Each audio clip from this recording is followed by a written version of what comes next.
आउज़ बिल्लाहि मिनश शैतानिर रजीम बिस्मिल्लाहिर रहमानिर रहीम। जितने नाज़रीन साडे मौजूद ने बराए मेहरबानी कर वीडियो न करो शेयर तो पाकिस्तान के सब तो वड्डे पेज वालीबाल की दुनिया के सारे दोस्तों ने खुश आमदीद आखने इस टाइम जनाब साडे मौजूद ने चीफ ऑर्गेनाइज़र मैच नाल जेह्ड़े दोस्तां साडे टीम दित्ती है माशाअल्लाह वो भी साडे मौजूद ने।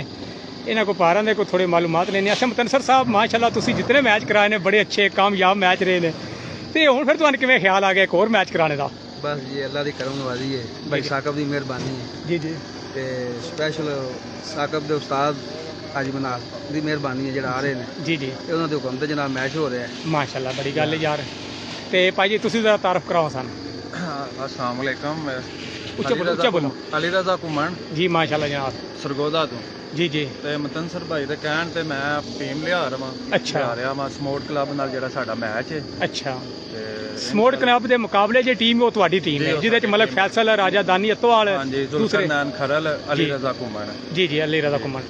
उम्मीद एक बहुत अच्छा मैच होगा इंशाल्लाह ताला क्योंकि मुतनसर साहब की ना तुहाडी शायद एक मुलाकात नहीं हुई लेकिन असीं हर मैच कवर करने इन्हां दा बहुत अच्छी इन्हां दी एफर्ट है। दो बल्कि मैच नाकाम तरीन होने नाल फौतकी होने के बावजूद भी इन्हां बंदियां ने इतनी एफर्ट की कोई मैच सिरे लाए ने।